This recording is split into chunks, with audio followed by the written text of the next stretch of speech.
Thank you. Well, welcome to the beginning of the research mini-series with the Inspire Novice Simulation Research Committee. Thank you for coming.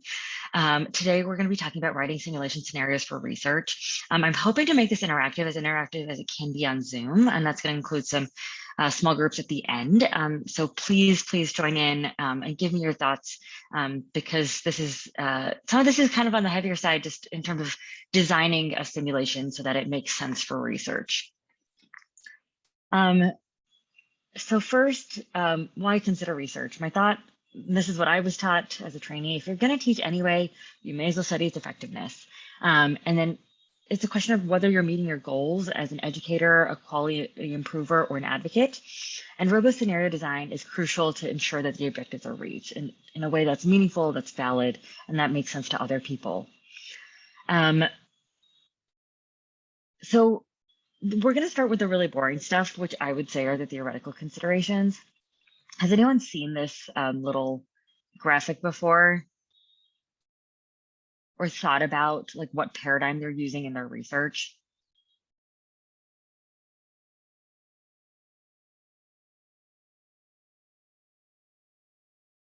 And feel free to use the chat, as somebody could be monitoring the chat. That would be awesome.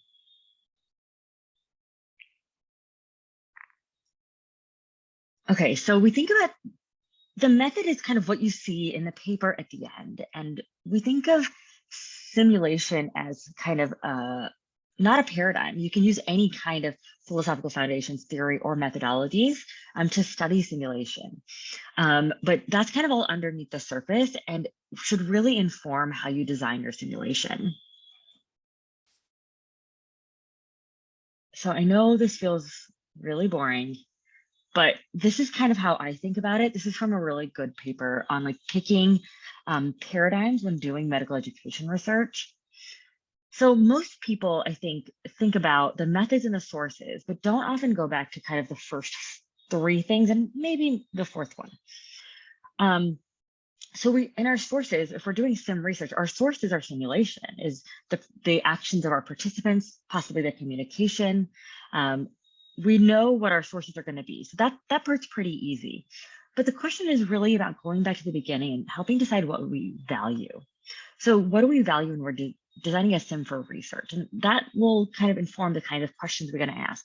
If you say my highest value is excellent patient care in central line removals, that's your value. So the question is, okay, what's out there to know about it? Can we know how residents think about doing central line removals? Can we know about what technique they use? We can think about kind of all how residents feel about it. All of that is part of the ontology. And then the epistemology is really about how can we know about it? Can we know about it because it's an objective fact that residents remove central lines in this way? Or do we want to know about how they think about it and how they talk through what they're going to do? Those are different epistemologies, I would argue. Methodology, we think about how can we go about acquiring that knowledge. So if you're running a sim, your methodologies can still be very varied. You might say, I'm going to use an interpretivist methodology and interpret the communication that the team has about removing the central line. Does the resident talk to the nurse? Do they talk to the patient? How does this happen? Or are we saying, I want to wash their technique and I'm going to use a positivist methodological assumptions to then see exactly like what behaviors they're using to remove it. I know this is kind of like a little esoteric, so I'd love to hear your thoughts on this so far. Is this something anyone's thought about when designing a simulation before? And I will say that I didn't until I had to. I am personally like a constructivist researcher, and so I like to really stake these out because I think a lot of what we do is in positivism, and we'll talk about that in a second. Anisha, I think a lot of these things probably go on in the background. We're thinking about them, but maybe not as explicitly as you're writing out here. Especially when you're writing like IRB proposals and that kind of stuff, you have to do your research, see what's out there, and talk about what's already exists, and then think about how can you study your current project or your current question, and then move into what are the best tools that are out there for methodology and methods. So I think we think about it, but I definitely haven't looked at it in depth from even starting with the axiology. Yeah, absolutely. So the way I think about it is that we make us like a lot of these, as Ryan so nicely pointed out, is like these are things going on in the background. We have ontological and epistemological assumptions about how things happen. So an ontological assumption of objectivism would say, there's a best way of doing this, and I can measure that best way. I think that's true for things where there's a clear right answer, right? We should start CPR within 10 seconds of recognizing that there is no pulse, right?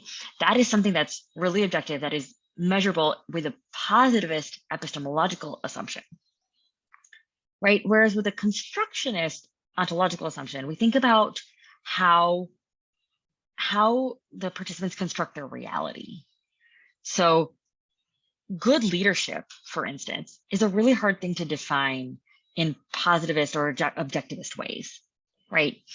So good leadership might feel like different things to different people. And if you're trying to measure leadership in a simulation, you might talk to them during a debrief. You might videotape, transcribe, and transcribe their sim itself and say, these are good leadership behaviors. But those are all more constructivist. And taking out that, I think our tendency is to work in objectivism and positivism. And so I want to open up the discussion so that we look at more of constructionism and interpretism in simulation. Okay. I also like to think before I get started about educational theories that inform simulation. Has anybody heard of any or all of these, or want to help me define them? Or suggest a sim that might help measure them?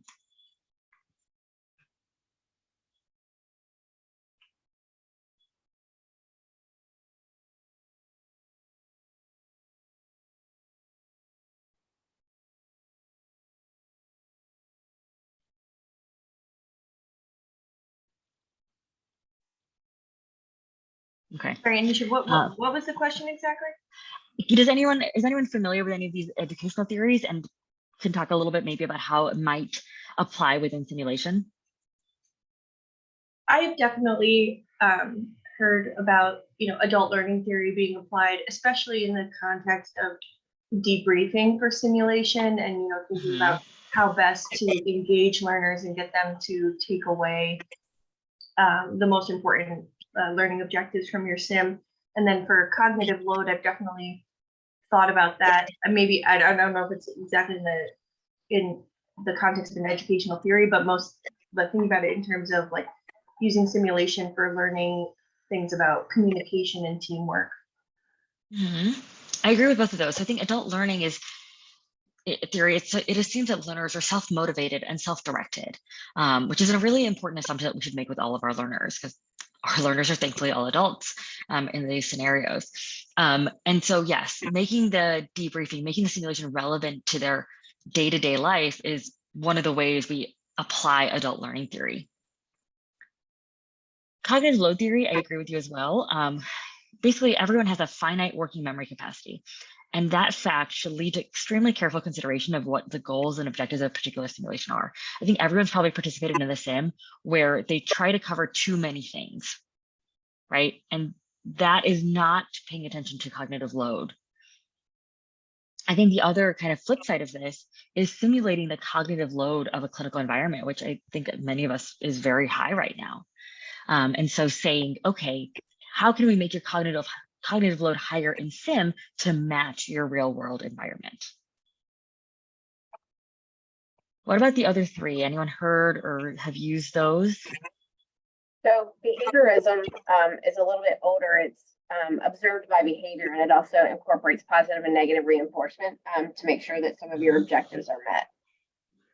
Absolutely. I would argue that most of simulation that we do is actually based in behaviorism. Did the person start the compressions?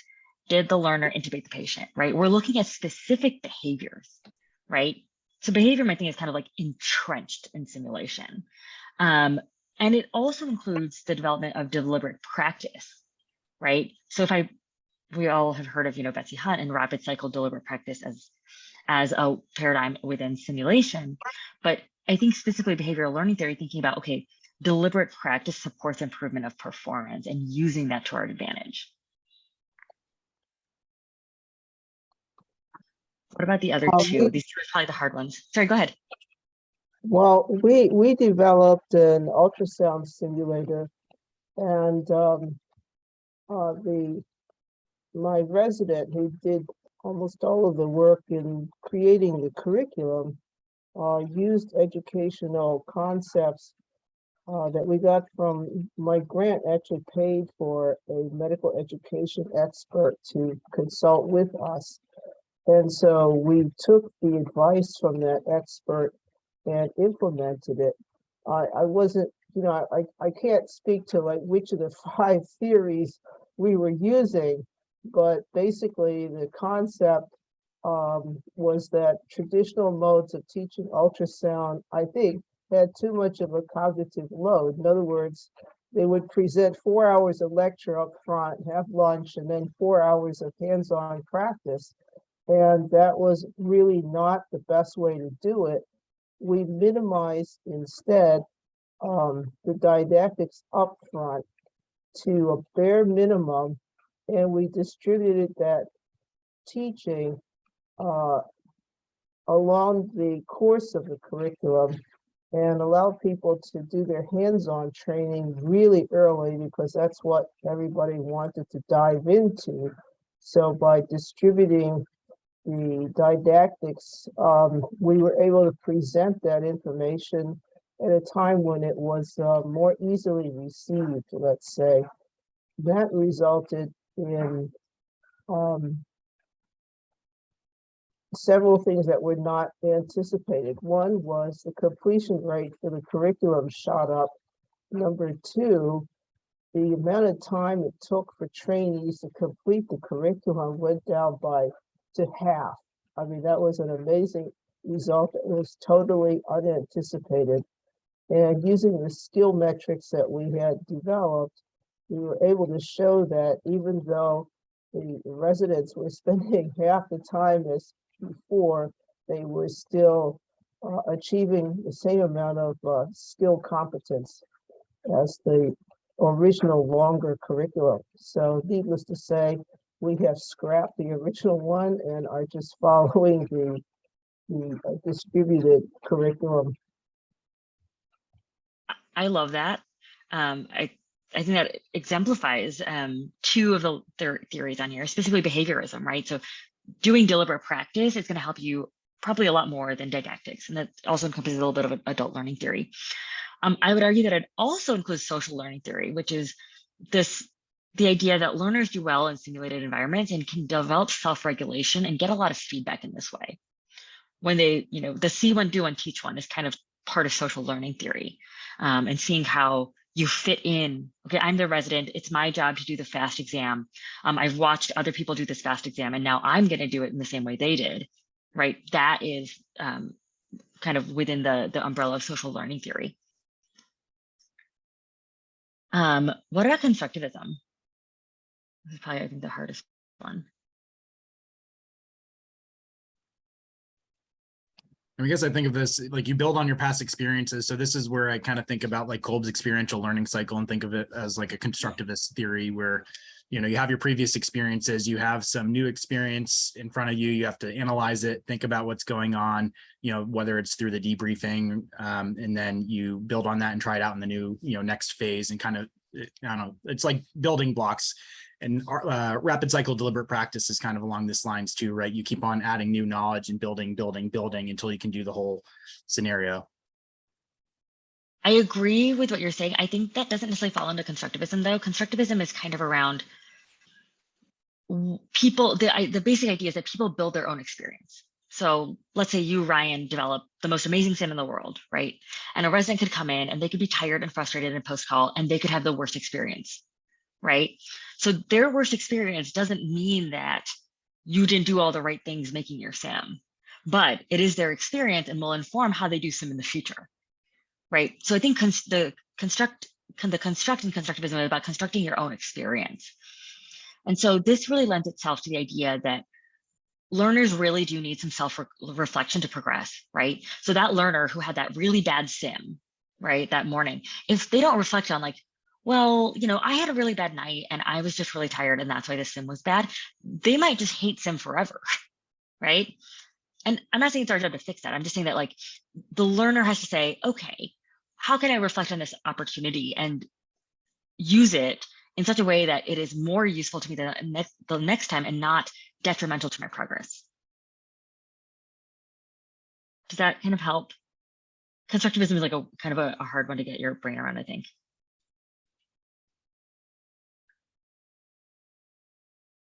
Cool. So I think the way we design and write simulations, we really have to be thoughtful about what's the gap. Has anyone heard of the problem gap hook heuristic that Lorelei Lingard wrote about?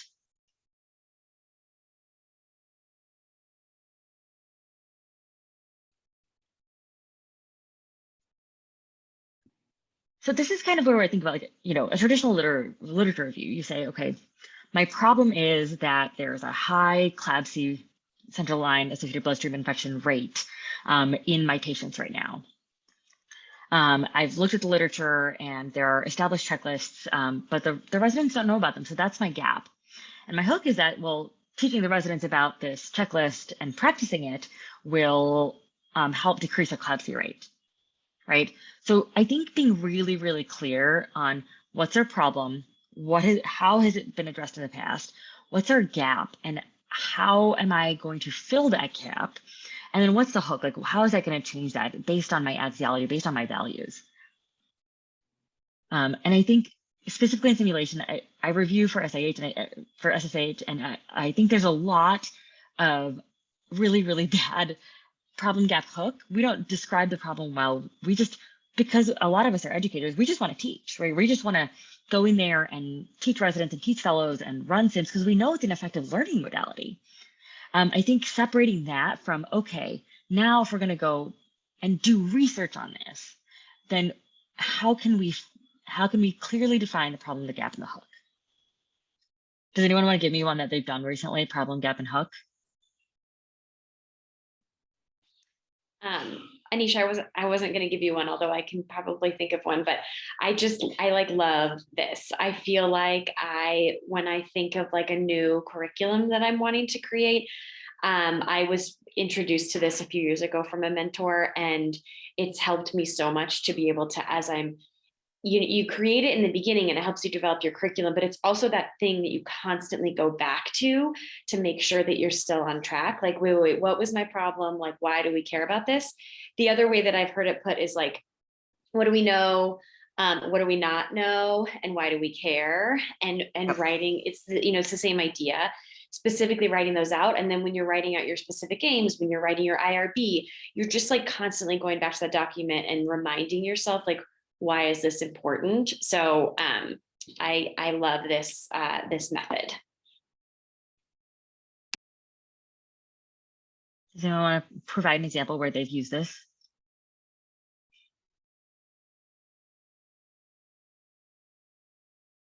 Or a current problem they're interested in? You haven't had to have done it yet. If not, I can share one that I recently did.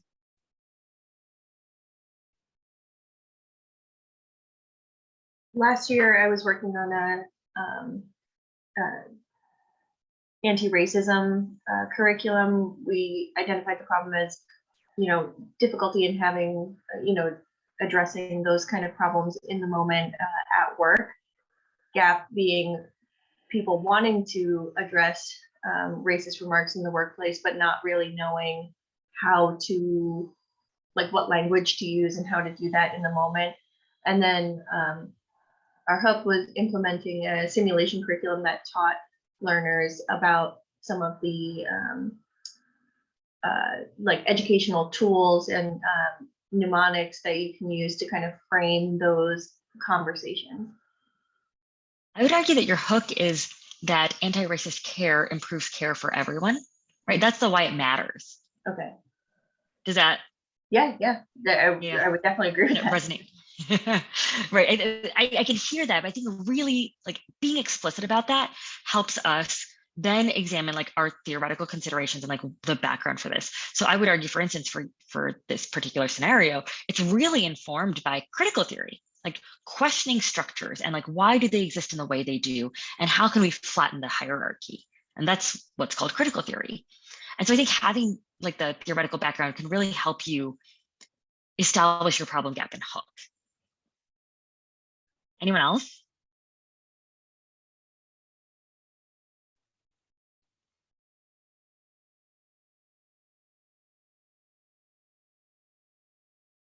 I will say mine last year. So I did a SIM fellowship last year, and my big project was interdisciplinary SIM in the emergency department.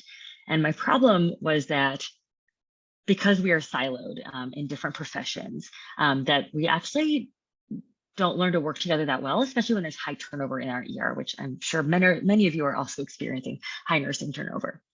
The gap in my project was that although good teamwork has been defined, I don't know that from a constructivist point of view, we still have defined it well. So I'm not sure I understand, like, what does good teamwork look like in a high stakes case, right? I think we know that it looks like getting to the outcome of the case sooner. So that was how I measured it, was which teams got to the outcome of the case sooner because of their communication. And the hook is that improved teamwork improves patient outcomes, right? Like, this is why this matters.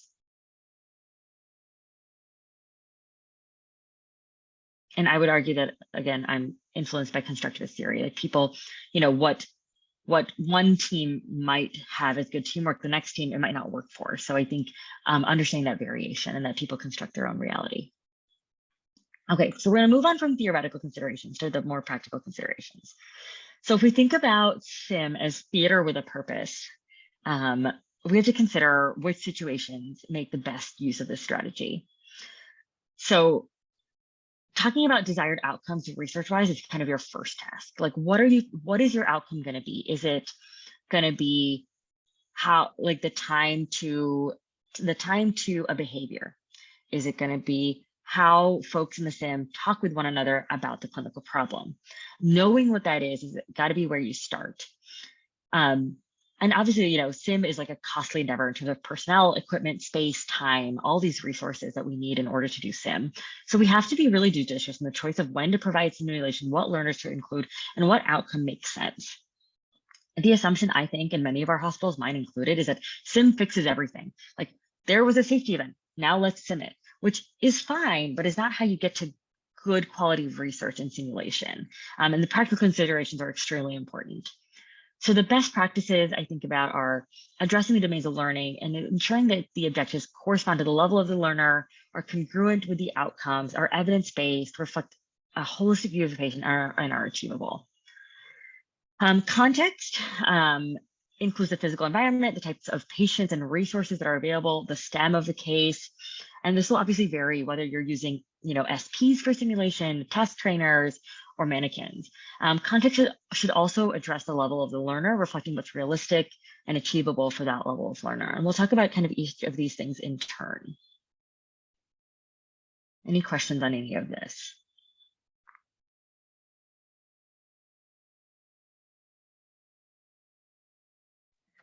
So I think about outcomes. There's a comment in the chat. Go ahead. Somebody wanted to try something. Are you able to unmute yourself? And yeah, hello, I'm Venkat from India. Am I audible? I don't know, I'm audible or not. yes, we can hear you. Yeah, right. We can hear you. So I'm a neonatologist. I thought actually I need to about the gap and the hook part. I'm not really clear exactly. So one example could be like, say we have a delivery room and we have neonates, actually like very small newborns, extreme preterm newborns. We move them to an ICU in the same floor, and very commonly we find them actually reaching their hypothermic, like say despite having a transport incubator and all those things. So that's a problem. Yes. So we actually try to look at the various process, like say we did a process mapping looking at the standard operating procedures, how should we transport a neonate, a premature neonate to a NICU, and identified multiple gaps in that. So what will be what should be the hook in this? Like say, I'm not really clear exactly that. So the hook is why it's important. Why is it important to you that a neonate not show up hypothermic in the NICU? Okay, because hypothermia can increase the mortality, can actually. That's your hook. Okay. Okay. The hook means why I'm doing this. That's the hook. Like say. Why it matters. Okay, why it matters. Right. And Why it matters. Which makes actually a major difference in your practice, your outcome, Yep. something. Yeah, Okay. I mean, this is what the introduction of a paper should be, right? Defining the problem that, babies are showing up hypothermic, saying, there might be gaps in knowledge, skills, and attitudes, right? That are leading to this problem. The hook is that babies who are hypothermic have worse outcomes than babies who are not hypothermic. And then you describe your methods as to how you looked at all these processes to see which ones you could identify that were problematic. Does that help you? Yeah, yes, yeah, thank you. Yes. Yeah, of course. Okay. Okay. So we do SIM for basically 4 main reasons, right?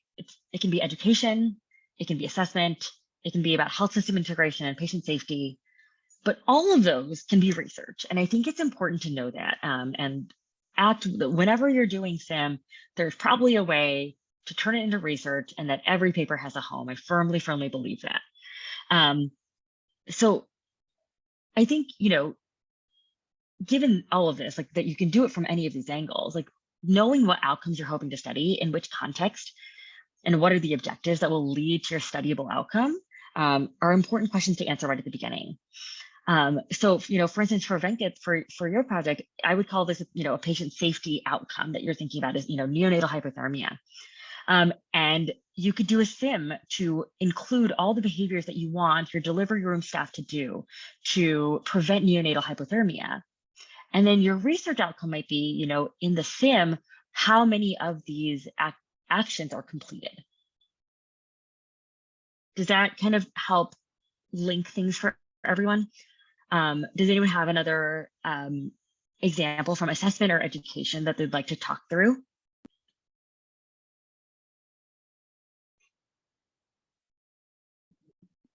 Can I say something? Okay, sorry.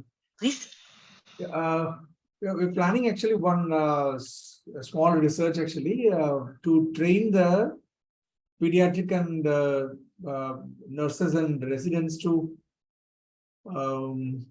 like as a part of a newborn resuscitation. We keep seeing actually they don't have really good coordination between the like chest compression and bag and mask ventilation. So we thought we should train them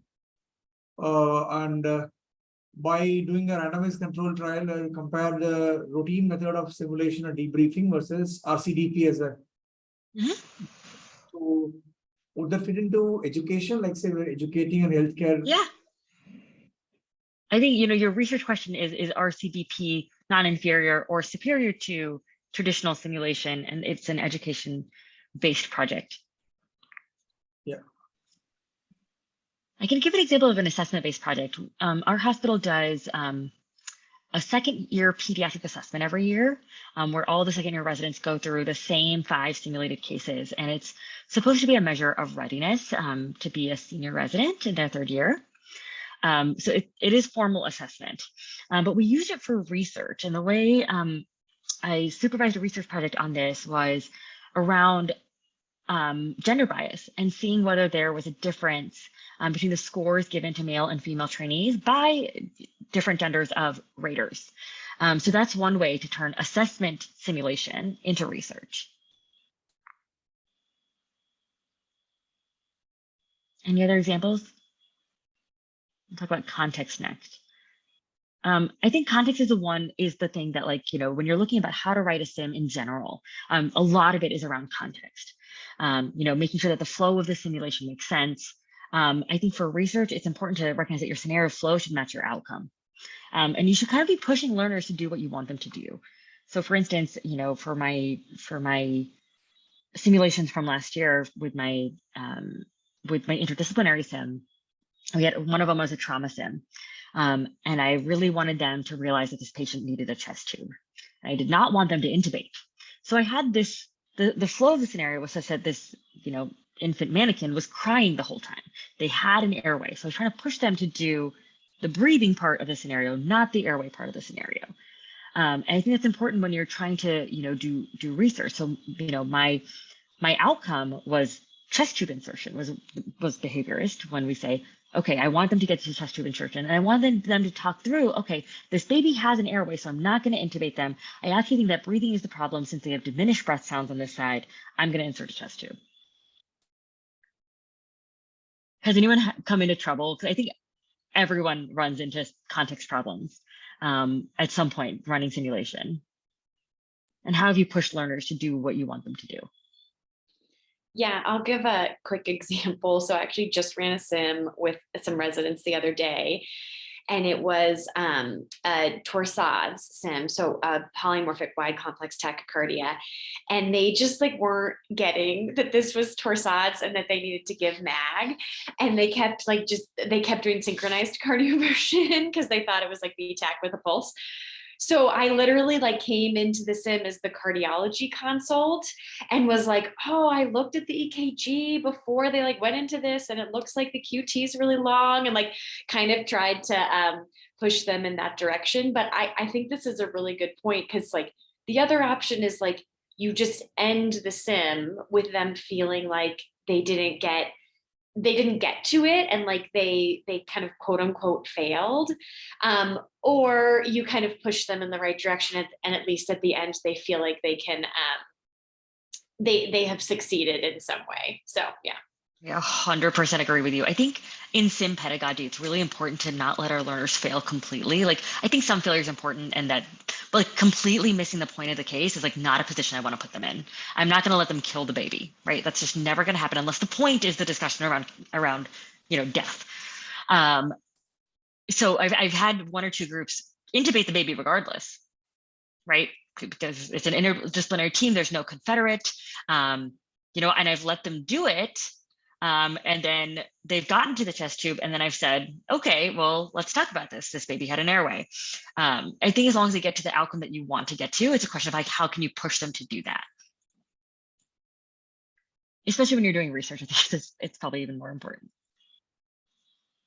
Yeah, I think the hard thing too is if you're doing any like time-based metrics, then how do you involve some of these embedded information or embedded participants, other than standardizing when you allow them to come in or to this scenario. But I guess it depends on what your outcome is. If your outcome is just to do it and practice it, then the timing doesn't matter and you can do these things. If you're looking at time-based metrics, then it kind of is all out the window unless you standardize when that information comes.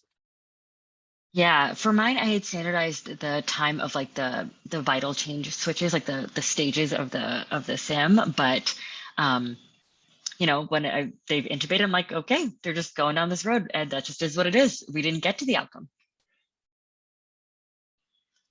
I mean, I guess the other thing too is you could think about, it depends how standardized your debriefing part is, but you could do like stop and go for a situation like that if they're clearly missing the point before they intubate, because that takes time and you might not have time to go down the, getting all the beds for intubation. Maybe you only have 30 minutes for your session. You might say, okay, everyone, let's take a time out here. Let's talk about what's going on. Let's go through our trauma, primary survey and think about it out loud and then kind of move from there. So that's another option you could do. Yeah. I think that's harder to do when you're researching it. I think if you're doing education, absolutely, I think that's like the right call. I think when you're researching it, I think it's harder. And, I think, a lot of the point of mine was like the communication in the team members and saying, I'm worried about the airway or not, or the breathing or not. And so if they didn't have the communication around the baby's crying, the airway is fine, like that was actually an important piece of data. Yeah, I think this is a really important point about also like anticipating what those those different ways of interpreting this scenario will be, so that you can plan ahead, because when you're studying it, you can't halfway through, you've done half of your groups and now you are having to intervene at a certain point, and that changes things, right? So really thinking about and being a thoughtful planner, and that's why I think like all of this is so important about really thinking about all the possible options so that you can plan for it. We'll talk about piloting too, which I think is an important helper in this direction. But before we get there, let's talk about writing objectives. So this is different than your research outcome, right? This is your objectives for the case. So your measurable research outcomes might be different from the case objectives, but they absolutely should be related. But for these, you use Bloom's taxonomy. And does everyone know what Bloom's taxonomy is? I'll put it up in the next slide.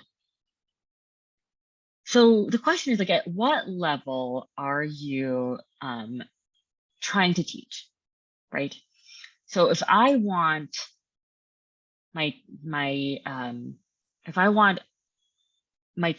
learners to memorize mud piles, like let's say that's my objective, that's fine, but it might be that I really want them to apply mud piles and recognize non-anion gap metabolic acidosis in a patient, right? Which is a different level than just being able to define it. So being thoughtful about the words we use and our objectives is extremely important. I think in simulation, we don't often get to the creating level of Bloom's taxonomy for our learners, but I'd be curious, like, what kind of level you've had learners be at for your own sims and how you've tied those to research outcomes.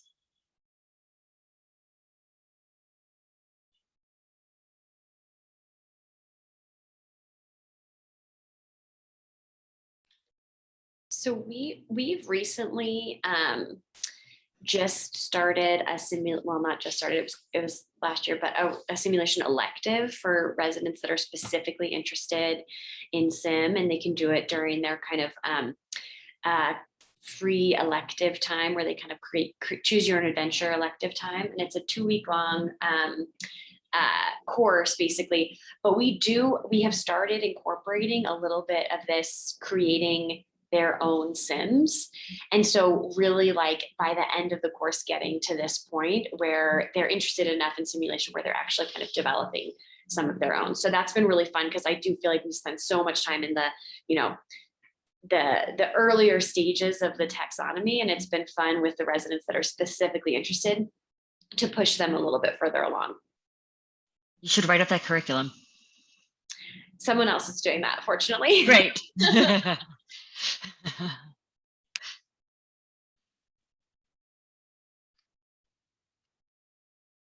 Yeah, I think it's different for sims that have a clear outcome than those that don't, right? Like if there's 2 good answers, then like it might be debating, arguing, moderating. But if it's like, no, you have to start CPR, then it's identifying pulseless arrest, right? Like very, very simple. Because of all this, and kind of we've hinted at this already, I think, slide, there we go. It's extremely important to pilot test. If you are studying simulation, I highly, highly encourage you to pilot test.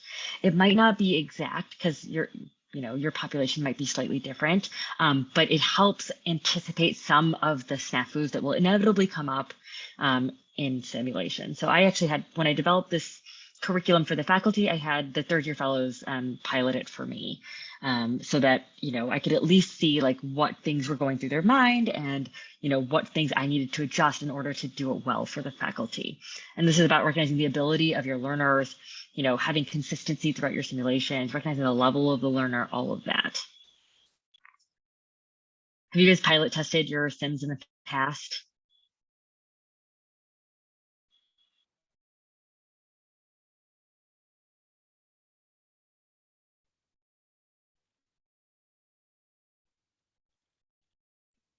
I've also not pilot tested my sims in the past, and I don't recommend it. Really? Why? I mean, just because of time, and like it just like didn't end up happening, and like this portion is super, super important. So that was just like just to state like the importance of this. Like sometimes it can feel like you just want to like start something, or you have a specific schedule situation where you just have to like get something going, but like you will run into issues that you never thought of before if you don't pilot test it. Yep. My mentors have told me that if I didn't pilot test it, that I wasn't allowed to use it. I was like, okay, I guess we're doing this. When I was brand new, and now I understand its importance after all the things I've uncovered. Okay, questions before we move into breakout rooms?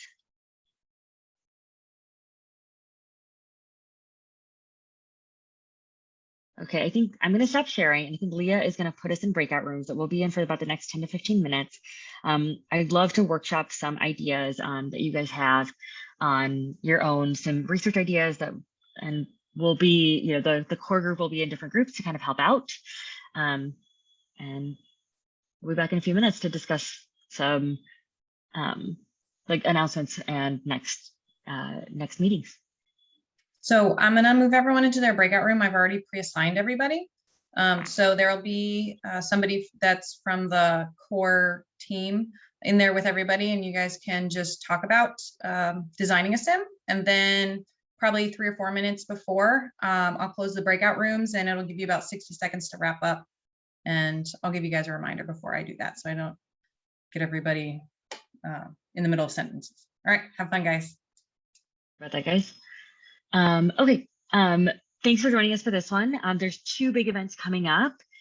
Inspire Grand Rounds is on 11/18, the week before Thanksgiving, for those of you who celebrate that, at 3 p.m. Eastern. It's by Eve Purdy. There'll be a mentorship session at the end. And then just after Thanksgiving, our group, the Novice and Research Committee, is doing the second in our research mini-series. We'll talk about tools to measure research. We'll talk about research and simulation, how we measure.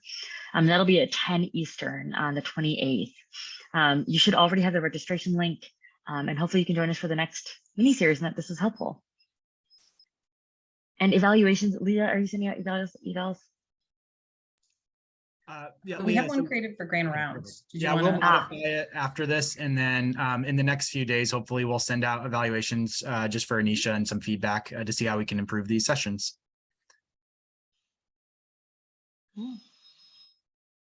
Thanks, everyone. Before we sign off, there was okay, Shannon answered in the chat. I just wanted to make sure we got the question answered. Yeah, for the sake of this group, we do say, you know, less than or equal to 5 years of simulation experience or simulation research experience. But that being said, we're kind of all inclusive, so we're not really hard and fast to that. But yeah, novice forever. And then Florence, if you'd like to get involved, if you're not on our list yet, please give us your email. We're happy to keep you involved. Thanks, everyone.